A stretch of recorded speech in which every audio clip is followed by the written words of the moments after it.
¿Qué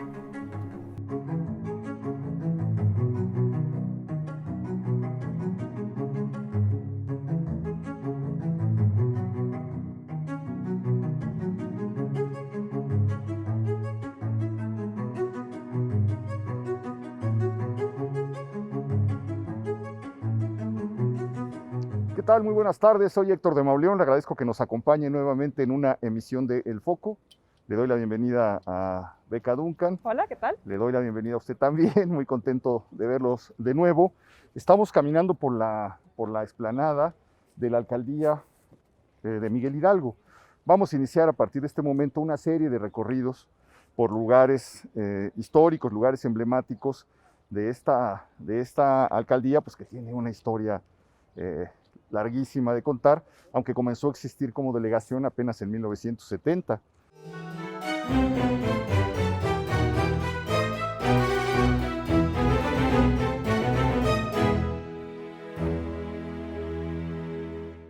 Bueno, pero su historia, hay lugares que se remontan hasta Nezahualcóyotl. Así es, ¿por qué nos platicas? Pues claro, digo, la Miguel Hidalgo está en la zona de Chapultepec, ¿no? De hecho es interesante el espacio en el que estamos ahora, precisamente está como una especie de cerrito, ¿no?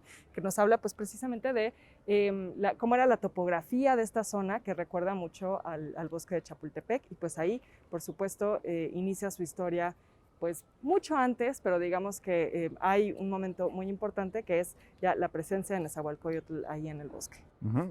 Pues sí, claro, es una historia que comienza un milenio antes de la llegada de los mexicas, del paso de los mexicas.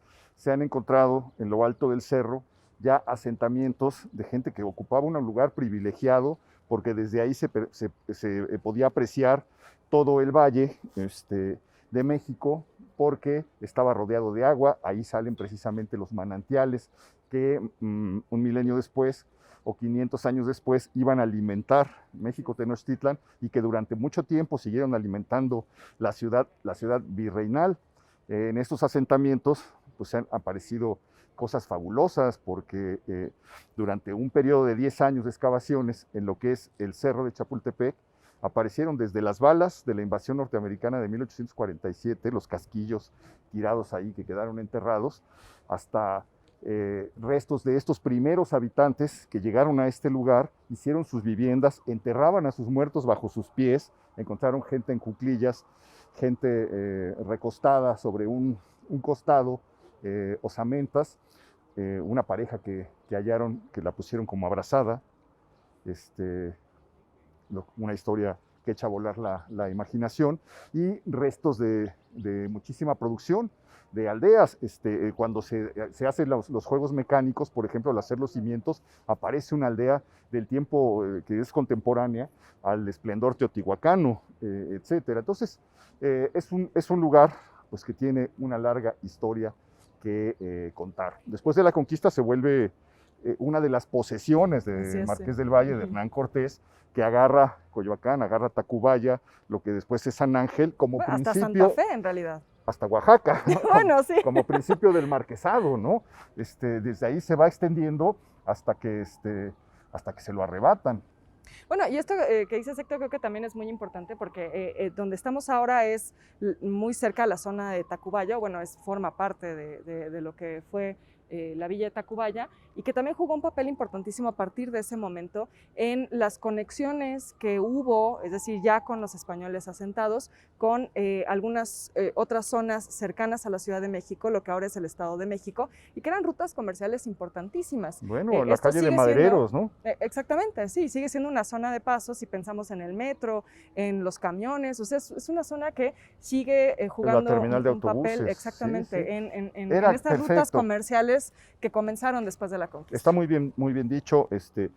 La avenida Constituyente se llamó en algún momento la calle de Madereros, y era el camino que llevaba al Camino Real de Toluca. Y que era importantísimo por la madera, ¿no? Era un material de construcción, era un material que se utilizaba para los fogones, o sea, era realmente de una importancia fundamental, también por los molinos, ¿no? La presencia de agua que mencionabas hace un momento. Está centrado en el origen mismo de la ciudad después de la conquista. Lo primero que hace Cortés es aprovechar las caídas de agua, porque estamos en una zona de lomitas y de barrancas en la que había bastantes afluentes. aprovechar los afluentes que alimentaban el río de Tacubaya precisamente para instalar un molino. Y con el paso del tiempo, bueno, su gran enemigo, Nuño Guzmán, se apodera de los molinos, abre una serie de molinos en la zona que quedan en manos de su familia durante más de 100, 150 años. Estamos muy cerca del Molino del Rey, Así que es un lugar emblemático de este lugar, y todo esto nos habla, pues, de los orígenes de lo que es Tacubaya. Un momento importantísimo es la llegada de las órdenes religiosas, los dominicos y los dieguinos, que son los que se establecen en este lugar, y comienzan a dedicarse al cultivo pues ponen el olivar de los padres, que se llama actualmente, pues tiene un origen que hace referencia a una actividad que estos religiosos establecieron aquí, llenaron esto de olivos precisamente, entre otras cosas. Y luego, pues Tacubaya, como el lugar paradisiaco de la ciudad del siglo XIX, es brutal lo que ha pasado con Tacubaya. Tacubaya se ha convertido en un lugar espantoso, en realidad. Si uno ve las imágenes de lo que hoy es Avenida Revolución y Avenida Jalisco, la entrada a Tacubaya, lo que era en el siglo XIX esto, era un lugar bellísimo en el que, un poco como pasaba con San Ángel, que hemos platicado, la gente de la ciudad se venía en el verano, en las épocas de calor, donde la ciudad se volvía peligrosa por sus canales y corría el riesgo de epidemias, se venía a disfrutar de las flores y de los árboles de Tacubaya. Hay incontables litografías de cómo la gente está en las azoteas, desde las azoteas de Tacubaya, contemplando la inmensidad del valle y la belleza de los volcanes y la ciudad hasta a lo lejos. Bueno, Iturbide. Se le va a decir, hay pinturas de paisaje también maravillosas del siglo XIX que también muestran lo que uno podía ver desde estas lomitas. Bueno, hay pinturas de Velasco, Egerton, que por cierto muere aquí, ¿no? Todos estos paisajistas que iban en busca de espacios bucólicos que retratar. Tacubaya era uno de los lugares privilegiados. Así es, entre los personajes célebres ya de este momento posterior a la independencia, bueno, fue el lugar de visita de virreyes, de descanso de virreyes, de arzobispos, aquí estuvo el famoso arzobispado, etcétera. Pero de entre los personajes que ya iniciado el siglo XIX escogen este lugar como villa de descanso, como lugar de descanso, pues es Iturbide el que lo inaugura. Y ya que Beca nos recuerda a Egerton, este pintor inglés que aparece muy cerca de aquí en 1832, entre unos maizales, bestialmente asesinado al lado de su esposa, una mujer que se llamaba Agnes y que estaba con un embarazo muy avanzado, y aparecen los cuerpos con un mensaje que dejaron sobre ella, con su nombre, escrito con su nombre. Le habían quitado joyas, algunas joyas, aunque le dejaron otras. Ella estaba muy golpeada, semidesnuda, y se inició un caso que llevó a México a un conflicto internacional muy serio, porque 2 ciudadanos ingleses eran asesinados en este lugar. Y comienza una investigación que Mario Moya Palencia recoge en un libro que es de verdad, vale muchísimo la pena leerlo. Mario Moya Palencia fue exsecretario de Gobernación, dicen que aprovechó eso para revisar los archivos que había en el Archivo General de la Nación, para tener acceso a poder encargar una investigación que de otro modo para un investigador normal habría sido de décadas, de mucho tiempo. Logró armarla, pero logró hacer un libro pues, de unas, no sé, un verdadero ladrillo, no en el mal sentido de la palabra, sino en el que hace referencia a su volumen, donde habla y explica todo el caso de Egerton y cómo finalmente nunca se aclaró, porque detuvieron a unas personas que decían que venían pues, en la borrachera de la Ciudad de México con unas guitarras, se decidieron venir a una cantina de Tacubaya. Perdón que te interrumpa, zona de pulque también, por cierto. Sí, sí. Bueno, pues sí, venían probablemente a una pulquería con sus guitarras, etcétera, y dijeron que los encontraron y los asaltaron. Eso nunca se probó plenamente. Algunos de los detenidos murieron en la cárcel, otros escapó, no volvió a aparecer. Y entonces quedó el caso como volando, como la gran incógnita de pues, un thriller que ocurrió en Tacubaya y que involucró a un personaje que dejó unas imágenes maravillosas de México en el siglo XIX. Es parte de las historias que hay, que se han gestado en este lugar. Pero para pues ahondar en estas historias que acompañan la zona de Tacubaya, un vecino ilustre Señor, de Tacubaya, escritor, poeta, el señor Víctor Navarro nos acompaña en esta ocasión, y él va a ser un poco el guía que nos va a llevar a lo largo de este programa por algunos de los lugares que están dentro del recinto de la alcaldía, que tienen cosas que contarnos, como esta Casa Amarilla. así es. Mi querido Héctor, Víctor. la Casa Amarilla, oye, pues rápidamente, el conde de Villalón, 1755, Marqués le decían Virrey. virrey, pero también le decían el conde de Amarillas. Por alguna descripción, el virrey de las Amarillas o conde de las Amarillas hay varias versiones, siempre se encuentra en la historia con varias versiones de acá, Héctor. Una de ellas es que la casa desde el inicio, como era una hacienda de reposo, pensaban que el color amarillo iba de acuerdo a la naturaleza y desde que nació la pintaron de amarillo.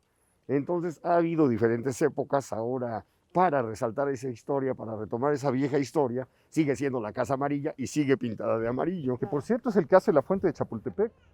Esta fuente que inicia en Chapultepec, se inicia la construcción durante el gobierno del Marqués de las Amarillas, y es la fuente que está chueca, que uno encuentra al pasar por Circuito Interior y Avenida Chapultepec.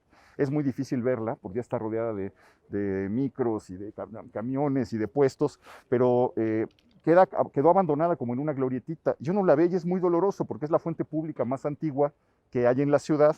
Está ya toda cortada, desnivelada, habría que rescatarla. Desde hace mucho está el llamado para que se le rescate, ha caído eso en oídos sordos, pero es precisamente este señor el que le toca inaugurar muy cerca de aquí esa fuente.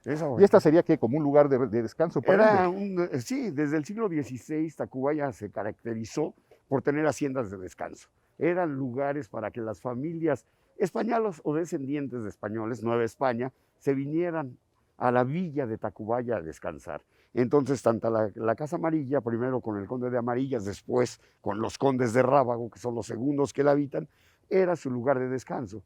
Entonces, por eso, realmente estaba rodeada de tanta naturaleza. En ese entonces estábamos viendo Tacubaya como un lugar paradisiaco, pegado a Chapultepec, ¿no? Igual, la revolución industrial, ¿no?, y urbanística que hemos tenido en todas estas colonias y barrios ha hecho que se reduzcan estos espacios. Fíjate que pero se sigue manteniendo. Es muy interesante, perdón, Beca. No, justo iba a decir que es increíble pensar que, tú lo mencionabas hace un momento, es una zona que ha sido muy castigada por la urbanización, todos los ejes viales que hay alrededor, pues realmente dificulta mucho, incluso que desde la calle el metro, uno pueda, sí, el metro, pero es increíble pensar que estas cosas aún así se conservan y guardan tantísima historia, nada más es necesario pues asomarse un poquito a buscarlas, ¿no? De la industrialización que señala Víctor, también hay un grabado bellísimo. Se ve una pareja cruzando un río sobre un tronco en el siglo XIX, ella con el vestido, como recogiéndose el vestido y él tendiéndole la mano para que puedan pasar, pero atrás se ve ya la cascada, la caída de agua, y atrás se ve pues lo que parece un molino, una fábrica, ya se ve una chimenea y se ve una construcción que son pues las que andando el tiempo comenzaron a contaminar todos los ríos de la zona y los llevaron hacia y bueno, estás mencionando otra cosa importantísima, Tacubaya, lugar donde el agua tuerce. Estamos hablando de un lugar lleno de manantiales, un lugar lleno de cascadas, de ríos, río Mixcoac, río Becerra, río Tacubaya, río de la Piedad, estaba rodeando toda esta área. Eso explica también tanta efervescencia natural, tanta naturaleza, tantos árboles, tantas zonas que hasta años después, Héctor Deca se han de acordar, cuando empieza esta industrialización, empiezan a llegar por esos surtidores de agua que había, las primeras fábricas que desplazan ya esta vida estrictamente veraniega de esta zona de Tacubaya. Ahora, Víctor, mencionaste algo que me parece muy interesante, a los condes de Rábago. Yo, por lo que he podido leer, hay versiones contrastantes, ¿no? Hay quienes dicen que efectivamente la casa la hace el conde de Amarillas, hay quienes dicen que más bien son los condes de Rábago. Tú lo que nos dices es que en realidad los dos fueron dueños en momentos distintos, ¿no? En 1705 arranca la construcción y viene y la compra, la adquiere el conde de Amarillas o el virrey de Amarillas. Y es ahí donde empieza todo por motivos económicos y que se ve el Conde de Amarillas otras partes de la ciudad. Se habla que se va a Mixcoac y que también que llega a irse a Coyoacán y tiene otra villa en Coyoacán. Entonces empieza a descuidar esta propiedad y es cuando la marquesa de Rábago, la condesa de Rábago, Sí, Josefa Peinado, ¿no? Josefa Peinado exactamente, con su esposo Domingo, ¿no?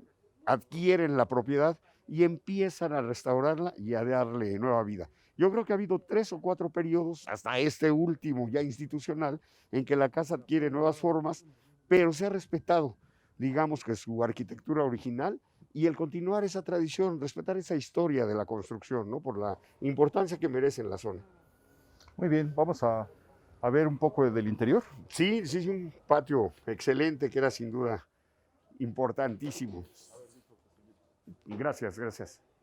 Esta fuente fue reconstruida, ya que hablas de fuentes y de Villalón, fue construida por el marqués de Villalón, por el virrey de Villalón.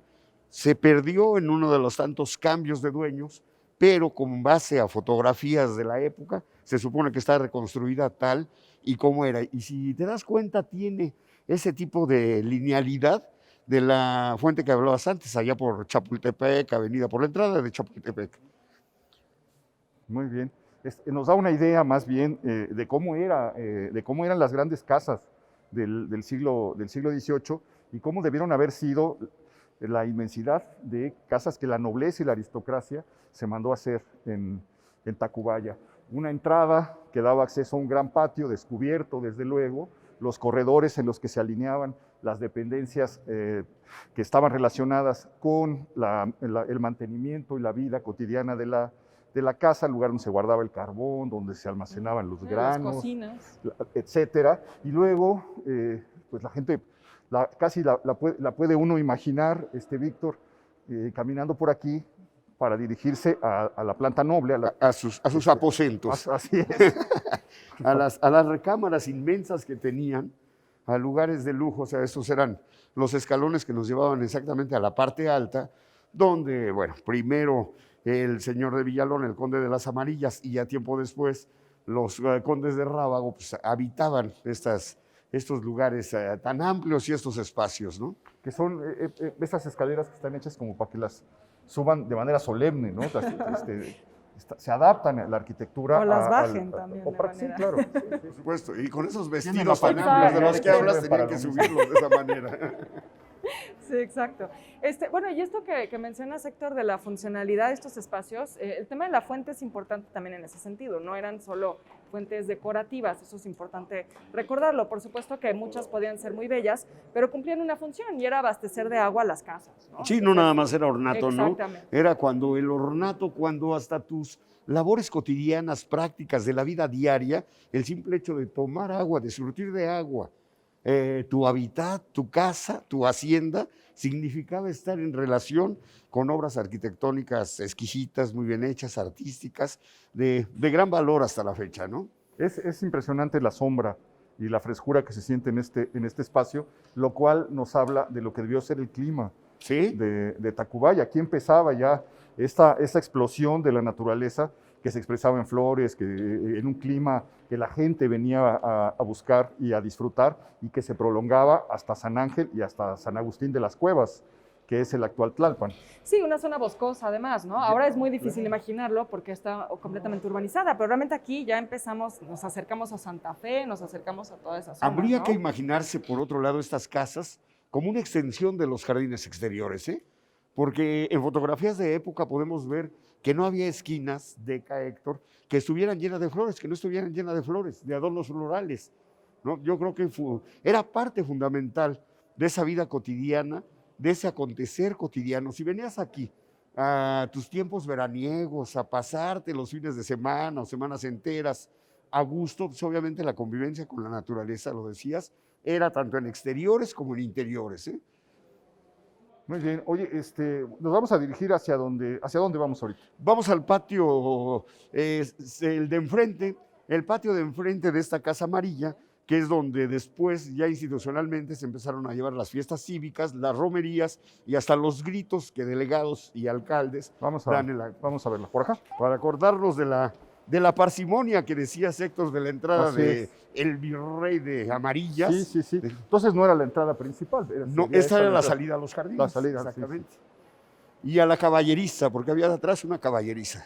Víctor, y después de los condes de Rábago han pasado por aquí otros propietarios muy importantes, entre ellos familias prominentísimas del siglo XIX, ¿no? Sí, la familia Escandón rescata la casa un tiempo también, después se va, la descuida, vive un buen tiempo aquí, la descuida y se va a su casa de Escandón, precisamente. Cuando la descuida, entonces es la sede de los padres pasionarios. Se convierte esto durante un buen tiempo en un descanso de los padres pasionarios y también casa de asistencia para la comunidad. Mucho tiempo se convierte en una especie de convento, de casa de padres pasionarios. Y hablando de Escandón, pues es este personaje precisamente que invierte toda su fortuna en el diseño de un tranvía, de la concesión del tren. Sí. Claro. Y es el personaje al que se debe el kiosquito que hubo en el Zócalo, que aparece en las viejas fotografías donde se cantaba la lotería y donde se tocaban conciertos jueves y domingos, y es el personaje relacionado con la estatua cancelada, la escultura cancelada de Cristóbal Colón. Es él el que se mete en el primer escándalo en 1877 de contratar a un escultor francés en lugar de al mexicano Rodríguez Arangoiti. Le quita el proyecto, se lo da a un francés, le paga al francés, se trae la escultura y aquí se lo come en vivo diciendo los periódicos, el Monitor Republicano, etcétera, cómo es posible que traigan la las obra de un primeras francés. acusaciones de malinchismo a uno de los benefactores de la ciudad. Traía su carga negativa Sí. desde ese momento, ¿no? Claro. Pero también ahí, Héctor, algo que hay que subrayar es que por eso uno de los principales tranvías en la activación del transporte público en la Ciudad de Llegaba a México es el Tacubaya, tranvía que va de Primavera. Tacubaya al Zócalo. La línea Primavera. Sí, y del Zócalo. Que todavía regresaba a duró Tacubaya. hasta, ¿qué será? Hasta finales de los 70s, Sí, mediados de los 70s, sí, ¿no? sí, sí. La línea de tranvías Primavera, que luego la sustituyó el trole. El trolebús. ¿no? El Bueno, famoso trolebús. entonces, este es el espacio de entrada a la casa. Este es el ¿Cómo? espacio de Me entrada. imagino que tenías que subir por el camino, el carruaje, haber sido para el carruaje, para los caballos, una lata, tener que subir hasta este lugar, y era el lugar ya de entrada a la casa de los Dos de grandes los personajes. caminos que nos llevan al Parque Lira, que vienen del Parque Lira, son esos caminos que subían hasta que llegaban hasta la casa de los Escandón en ese entonces, en 1800, ya acercándose a fin de siglo. Y aquí estas escaleras repiten, unas escaleras de entrada a la hora alcaldía, repiten aquellos escalones también para la gente que venía de a pie. Y esas majestuosas escaleras que subían a una hacienda como estas, ¿no?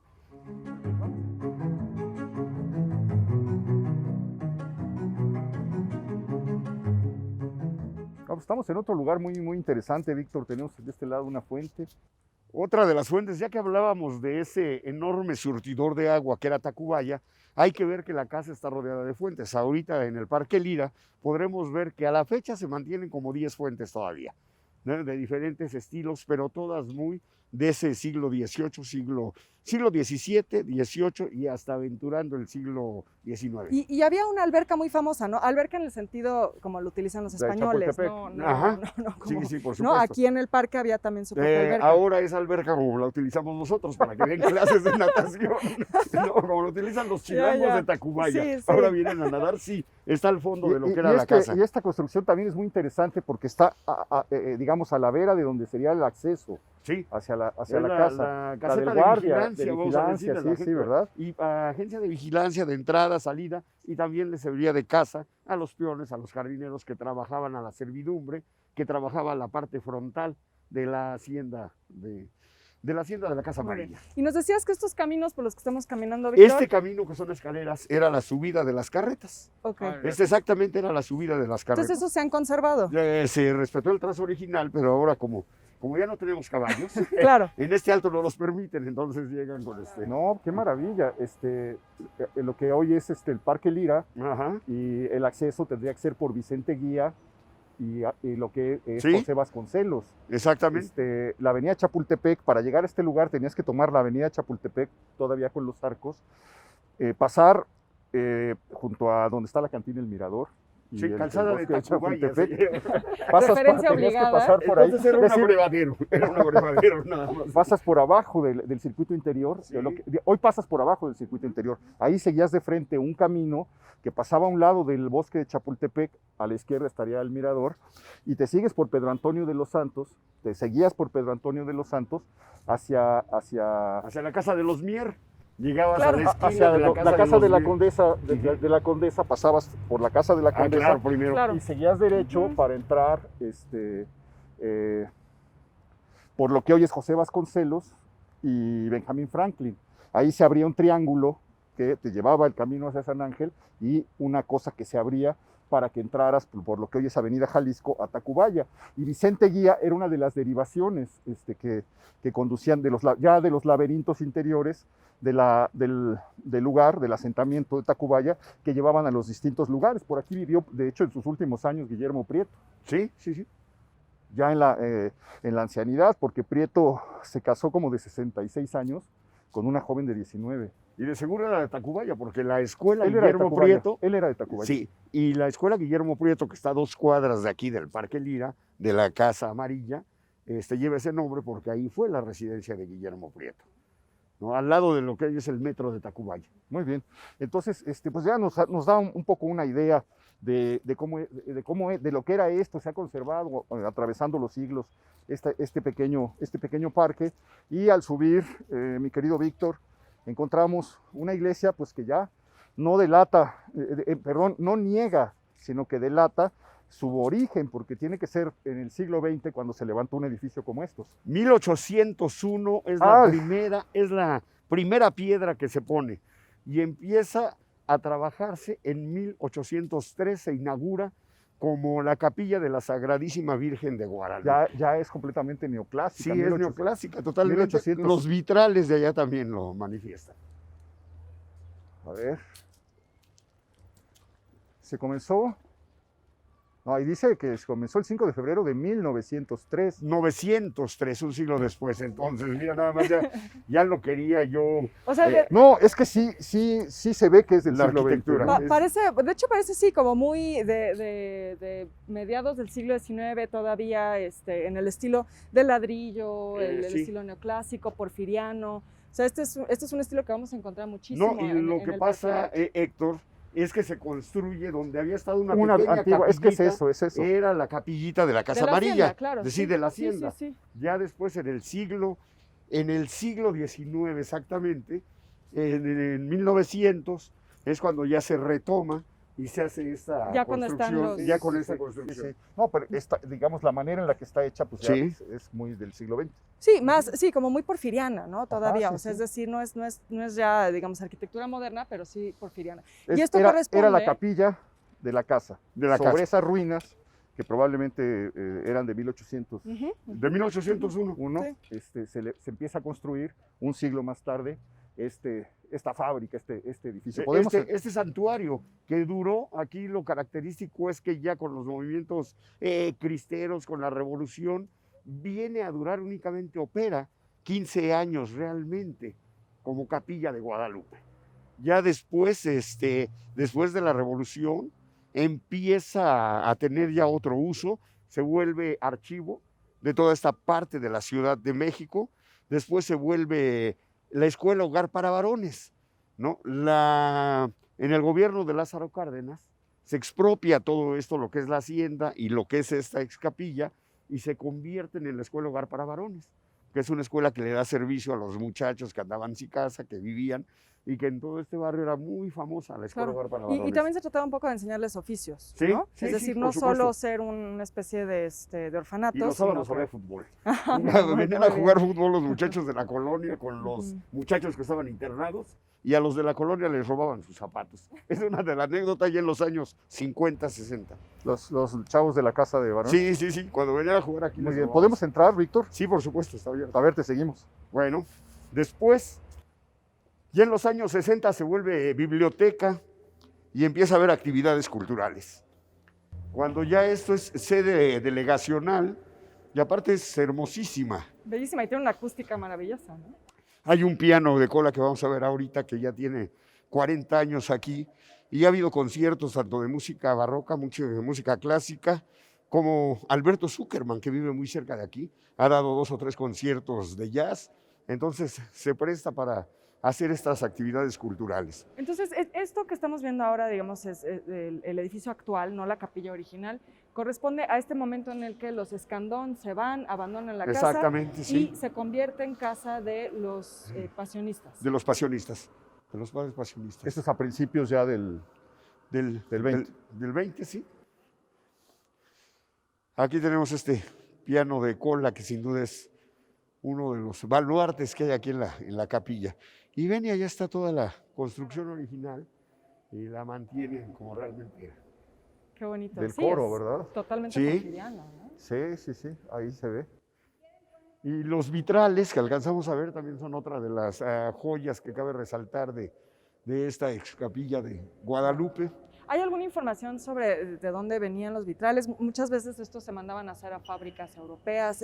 ¿Tienen algún dato sobre eso o no lo han podido? No lo hemos podido rescatar, pero Ya. sí, en varias de las historias de la capilla, y como tú dices, eran algunos orfebres, aprendices obviamente de los grandes europeos en la materia de vitrales. ¿Estos México- eran originales o se pusieron posteriormente? Algunos son originales, otros son la reproducción, ¿eh? Y habría que investigar perfectamente cuáles son, pero creo que algunos de la parte alta siguen siendo los originales y aquel de principios de siglo se mantuvieron. Entonces nos decías, Víctor, que los pasionistas estuvieron hasta más o menos, habrá que pensar, 1926, cuando empieza la Guerra Cristera. Exactamente, con la Guerra Cristera todo esto cambia de forma, cambia de historia, cambia de actividades, ¿no? Y ya posteriormente se queda un tiempo semiabandonado. Después de la Revolución, la Guerra Cristera se queda abandonada y es cuando la recupera ya en la época de Lázaro Cárdenas. Bueno, se queda abandonada, pero sí la utilizan como la escuela hogar para varones, que la rescata Lázaro Cárdenas, se vuelve la escuela hogar para varones, y ya en los años finales de 50 es cuando ya la suben institucionalmente como sede de las primeras oficinas de lo que sería la delegación.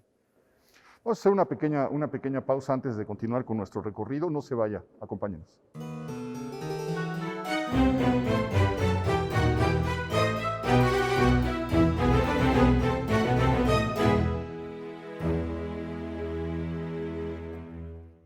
Caminamos por lo que fue o lo que es el Parque Lira. ¿Por qué se recibe el nombre de Parque Lira? Una familia muy famosa. La familia Lira, por supuesto, ya después de los Escandón, de los grandes hacendados, empiezan a venir los primeros empresarios.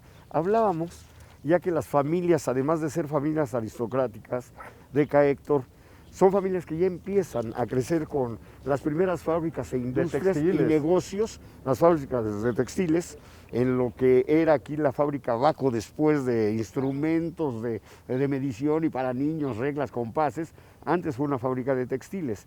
Entonces obviamente empieza a cambiar la vida campirana, a volverse, bueno, entramos ya al siglo Y XX, perdón, la ¿no modernidad. había una fábrica de vidrio en lo que ahora es el Papalote? También, me Sí, parece, también, ¿no? por supuesto, era la fábrica de vidrio fundido, que era excelente.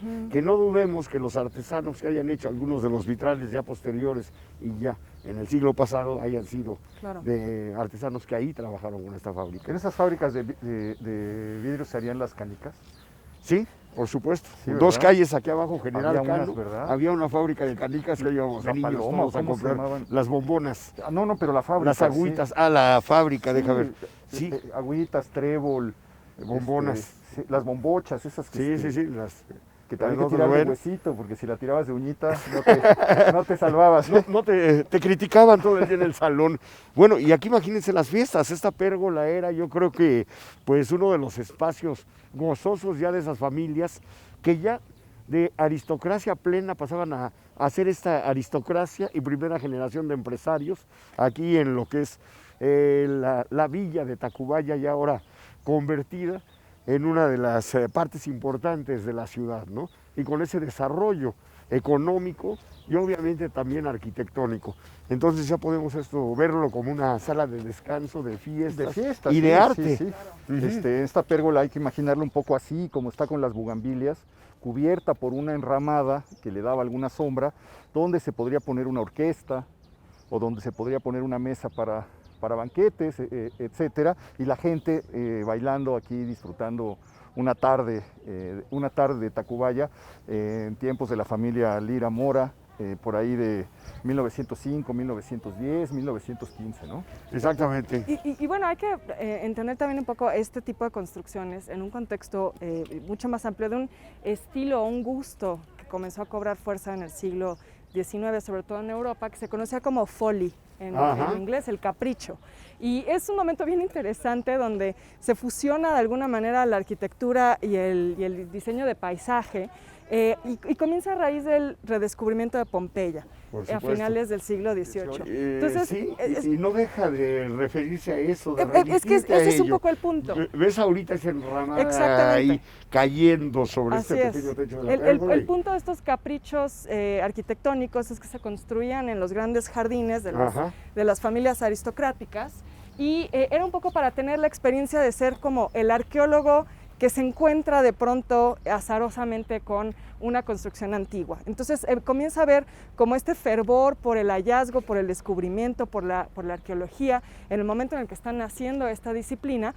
Y no hay que olvidar que muchos de los jóvenes de estas familias aristocráticas van por todo el mundo a hacer descubrimientos arqueológicos o los financian, ¿no? Muchos vienen, por supuesto, a México. Entonces se vuelve como parte de ese gusto por esa recuperación. Gracias a ese hallazgo de Pompeya, es que cuando aparece Coatlicue y cuando aparece la Piedra del Sol, en lugar de destruirla, la exhiben. Claro. Porque antes hubieran dicho son cosas del demonio y las vuelven a enterrar o las destruyen como destruyeron tanto, pero ese es el efecto del encanto que arrasó al mundo tras el hallazgo de esta ciudad que había quedado casi 2000 años sepultada por el lodo, por el fango, y que por eso se conservó como si se acabara de abandonar el día anterior.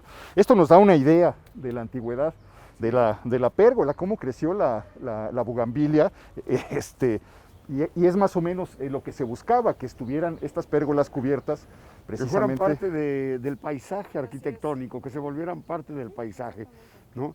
Y bueno, esto de respetar no nada más la historia, las raíces, sino la fiesta misma, ese carácter hedonista que tenía y que logramos rescatar ahí ahora en la recuperación de Coatlicue, de todos esos vestigios que vamos encontrando.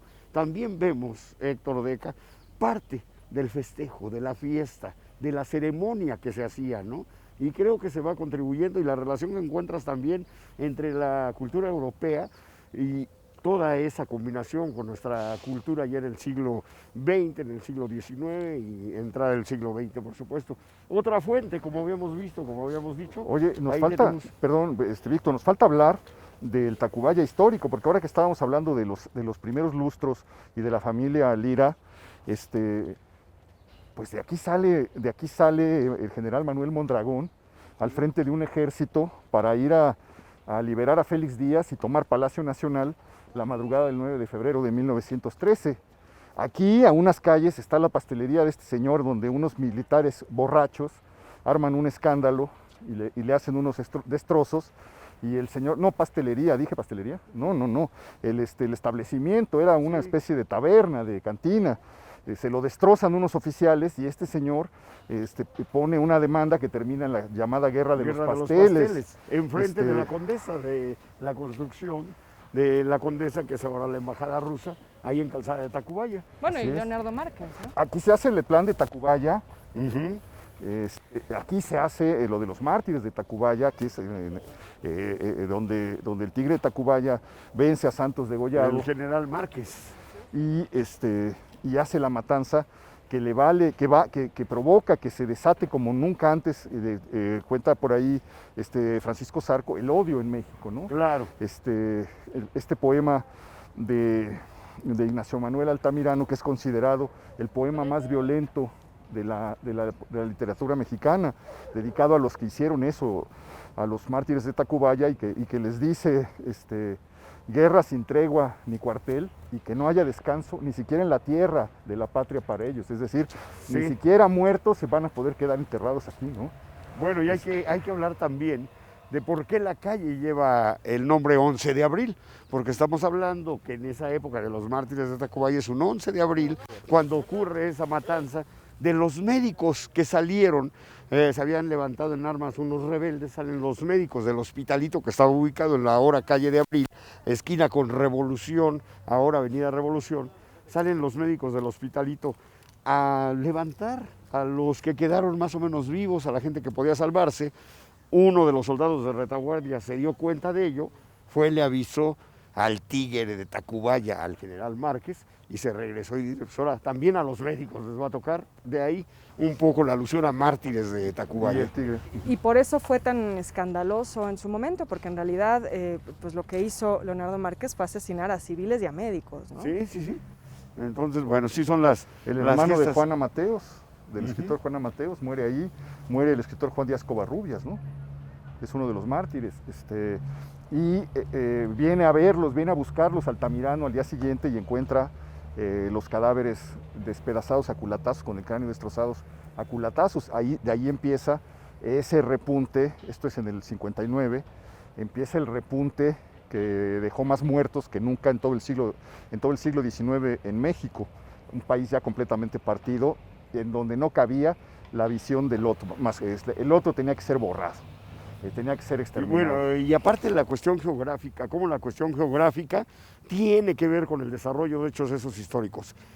Las lomas o lomeríos de Tacubaya también se cuenta ya desde el siglo, desde 1800 y tantos llega Miguel Hidalgo y se queda en el lomerío de Tacubaya, y ahí es donde decide no invadir la Ciudad de México. Que colinda con la Sierra de las Cruces, el Monte de las Cruces. El Monte de las Cruces, Oye, exactamente. Víctor, vamos a seguir caminando. ¿Alcanzaremos a llegar a la Plaza Cartagena, donde estuvo la Plaza Cartagena? Pues si caminamos rápido, yo creo que sí. Vamos, pues. Nos queda una cuadra nada más, Vamos saliendo a del arco de Parque Lira.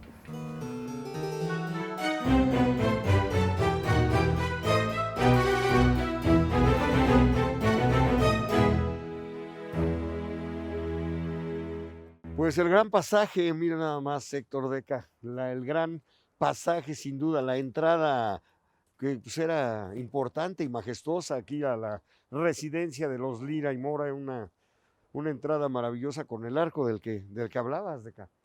Sí, bueno, a mí me parece importante ver este arco porque pues, es de las únicas obras que quedan en la Ciudad de México. Que quedan grafiteadas. Grafiteadas, sí. De Javier Cavallari, Saverio Cavallari, era su nombre, digamos, en italiano, de donde él era oriundo de Palermo.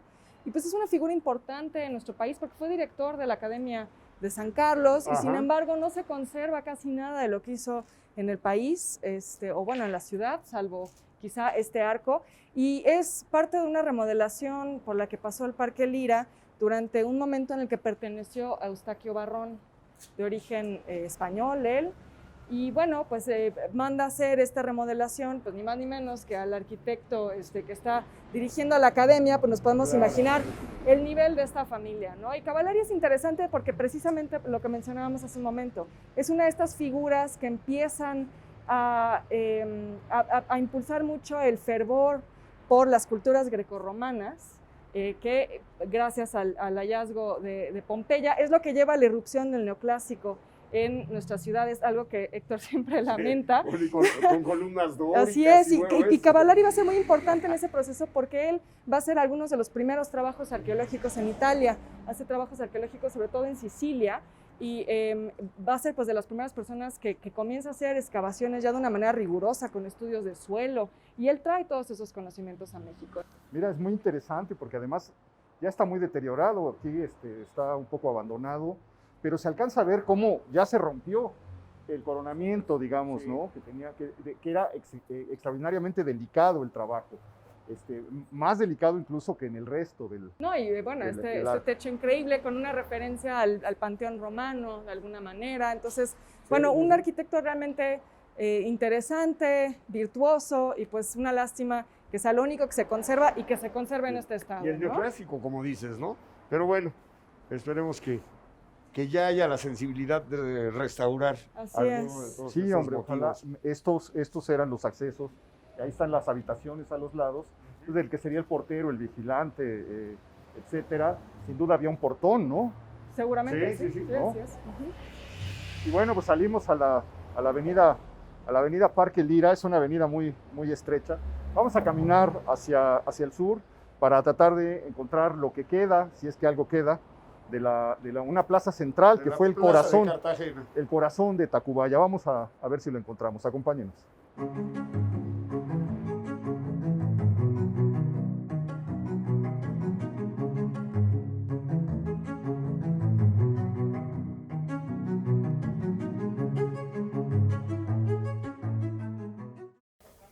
Estamos caminando por una calle que pues, prácticamente ya no es una calle, se ha vuelto el estacionamiento de un mercado. Erasmo Castellanos V, el viejo y famoso maestro. Exactamente. Maestro de Ricardo Garibay, le dedica una memoria bellísima, un recuerdo bellísimo de quién era este personaje.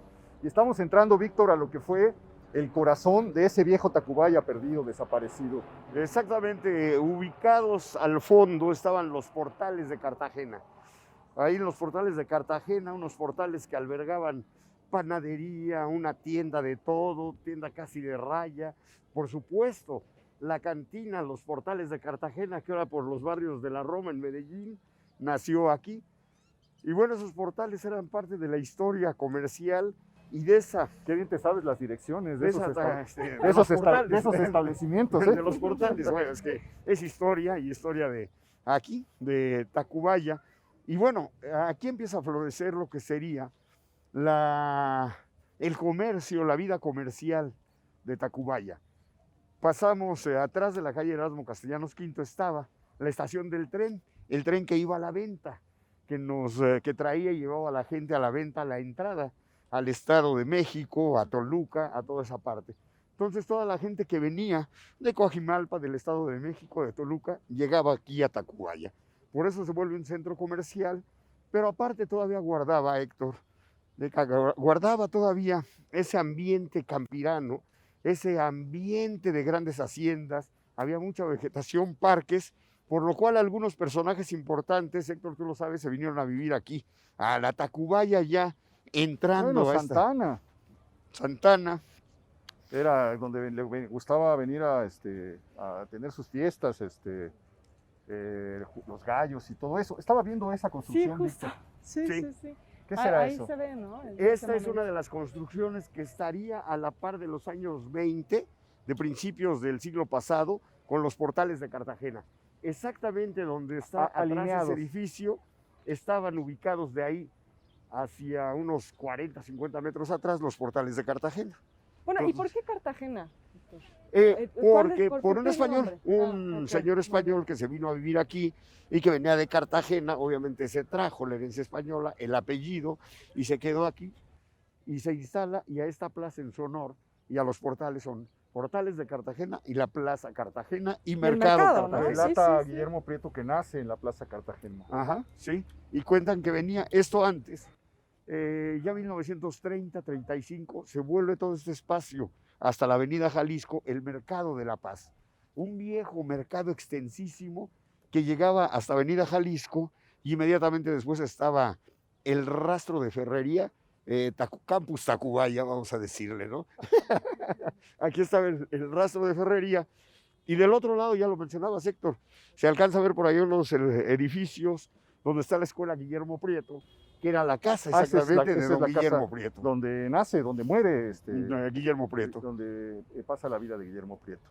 Bueno, pues no queda absolutamente nada, quedan solamente algunas fotografías, quedan unas litografías, quedan unos mapas que usted puede consultar. Hay un libro muy bello que se llama Tacubaya en la memoria. ¿De Fernández del Castillo? No, este es de Porrúa.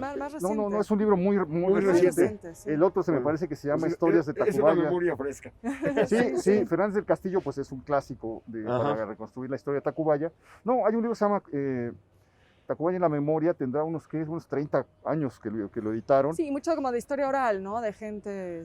No, hay dos, pero hay uno que exclusivamente cuenta las epidemias que pasaron en Tacubaya. Aquí les pegó la epidemia de cólera también en 1833, que fue absolutamente sombría y pobló muchos de los cementerios que hubo en Tacubaya. Cuenta la llegada de los padres dieguinos y dominicos, etcétera. Y es un libro que sobre todo, dentro de lo más valioso, es la colección de fotografías que rescata, porque muestra precisamente este espacio pues, que ya es irreconocible y que ya es irrecuperable y que es el emblema de lo que esta ciudad le ha hecho a algunos de sus lugares originarios, ¿no? Y el proyecto que viene y es un megaproyecto Tacubaya que se llama desde el 2020, que ya observa grandes edificios, plazas comerciales. No sé cuándo realmente empiece a trabajarse ello, pero yo creo que sí son las últimas décadas, los últimos años que estamos viviendo. Ojalá se hagan, porque es un no lugar, ¿no? Ajá. Es un lugar, un lugar en el vacío. Sí, exacto. El CETRAM, los puestos, los coches, pues se acabó Tacubaya, solamente quedan algunos de los lugares que hemos visitado, que ojalá podamos seguir caminando contigo, Víctor, para encontrar algunos otros más. Por supuesto, hay varias cosas más que nos vemos la siguiente semana. Tacubaya. Nos queda Tacuba, el pueblo hermano, y varias partes referenciales históricas en la alcaldía. Bueno, aquí Miguel Hidalgo. Vamos a hacer eso, vamos a exprimir a Víctor Navarro. Gracias, mi querido Víctor, te agradezco, ya sabes, te agradezco muchísimo. Gracias, Víctor. Y gracias, mi querida Beca. Gracias también a ustedes. Un gusto estar con ustedes. Espero que haya disfrutado este recorrido tanto como lo disfruté yo. Nos vemos la siguiente semana, ya lo sabe usted, aquí en El Foco.